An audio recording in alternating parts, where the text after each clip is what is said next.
हाम्रा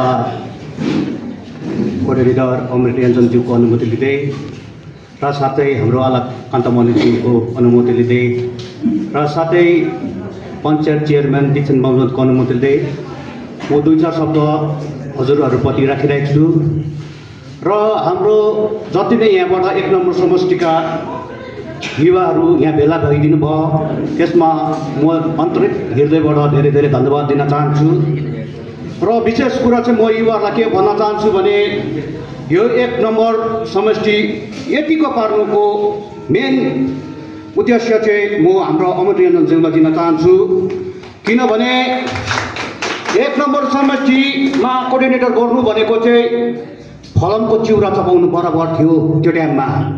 यहाँ धेरै नै राजनीतिको रसोबासो गर्ने थियो, रोडिजममा पनि राम्रो लेखाइ पढाइ गर्नेलाई धेरै नै अब दबी थियो। उहाँ जुन प्रकारको यहाँनिर आउनुभयो धेरै नै 1 नम्बर समष्टिले एउटा राहत पायो भनौँ न, किनभने यहाँ हामी 1 नम्बर समष्टि त हारेको भएको, त्यसै पनि हाम्रोमा धेरै विकासहरू आउन सकेको थिएन र उहाँले हामीलाई कुनै पनि सभासदहरूको कमी महसुस हुनु दिएन। कुनै पनि बिमारीहरू हुन्छ, कुनै साह्रो गाह्रो पर्छ अथवा कुनै अब जग्गा पहिरोहरू जान्छ उहाँले अलिअलि भनी गरेर राहत दिएको नै छ। र म युवा दाजुभाइहरूलाई के भन्न चाहन्छु भने यहाँ अहिले हामी धेरै नै फस्टिरहेका छौँ, किनभने हामी यसरी आउनु नै पर्छ, किनभने भोलिको दिनमा हामीले आउनेवाला जेनेरेसन छ तिमीले के गरिस् भने चाहिँ हामीले त्यो युवाहरूलाई चाहिँ हामीले यो गर्यौँ भनेर प्रमाण दिनुपर्छ।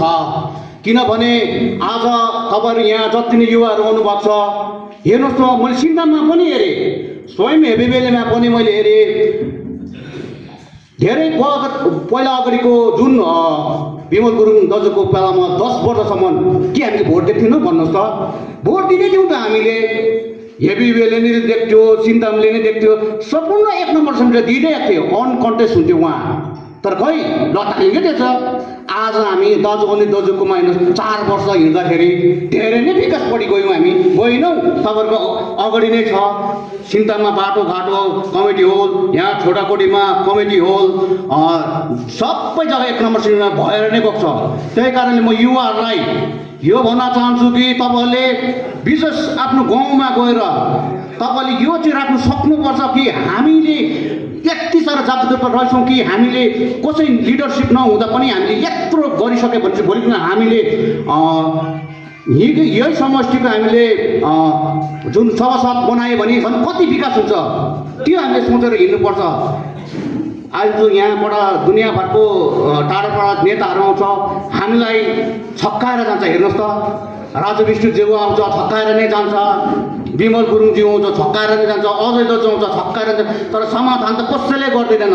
आज हेर्नुहोस् हामी पार्टीमा हिँड्नु किन जरुरी पर्यो, पार्टीमा हामीलाई हिँड्नु इच्छा थिएन तर जरुरी किन पर्यो भन्दा हामी कमनको 200 रुपियाँ रोज, कमनको 200 रुपियाँ रोजले हामीलाई खानु साह्रो पर्छ, हामीलाई कतिवटा कुरा बिमारीहरू हुँदा समस्या पर्छ, त्यसले गर्दा कतै पार्टीमा छ भने हामीले त्यो सहयोग गर्नु सक्छौँ कि बाटोघाटो बनाउन आफ्नो गोजेको पैसाले सक्दैन, त्यो पार्टीमा छ भने कतै हामीले सहयोग गर्नु सक्छौँ कि भनेर हामी युवाहरू हिँडेको हो। तर यो युवाहरूलाई म के भन्न चाहन्छु भने हामी जाग्ने समय अब आएको छ, किनभने हामीले देखिरहेको छौँ अहिले सत्यता के हो भनेर। हाम्रो अनिल दाजुले अहिले यति साह्रो चेन्जिङ ल्याइदिनु भएको छ, एउटै गाउँमा 2टा पार्टी भने हामीले एक अर्कामा कसैलाई नै हामी दोष लाउने गर्दैनौँ, किनभने उहाँले त्यस्तो अब हामीलाई सिकाएकै छैन। र पनि हामी यत्रो युवा भएर कतिवटा कुरोमा अब हामी देख्छौँ युवाहरू हामी यसो भेला हुन्छौँ, तर कतिवटा कुरोमा हामीलाई अचानक चाहिँ के लाग्छ भने हामीले फेसबुकमा जब हाम्रो कुनै पनि हाम्रो लिडरलाई हामीलाई गालीहरू गर्दैछ भने हामी त्यसमा पनि अलिकति पनि डराएको जस्तो महसुस, अलिकति पनि गरौँ कि नगरौँ भन्ने प्रकारको एउटा हाम्रोमा भित्रबाटबाट हाम्रोमा भइरहेको हुन्छ। किनभने हामीले यस्तो राम्रो नेता पाइरहेको छ, भोलि दिनमा हामीले गुमाएर त कतिवटा कुरो गुमाइसकेर कुरा गरेर त हामीले फाइदा छैन नि त।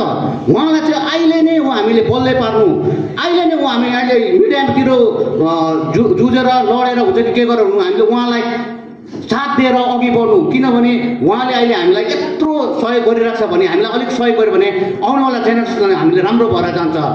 त्यही कारणले म भन्न चाहन्छु सबै युवाहरूलाई अझै हामी फस्टेर जाउँ। आउनेवाला दिनहरूमा हामीले अझै राम्रो कार्य गर्नुपर्छ। आउनेवाला दिनमा हामीले आउनेवाला भविष्यलाई हामीले सिकाएर गएको हुनुपर्छ भन्ने मेरो यो 2 शब्द यही शेष गर्न चाहन्छु। धन्यवाद।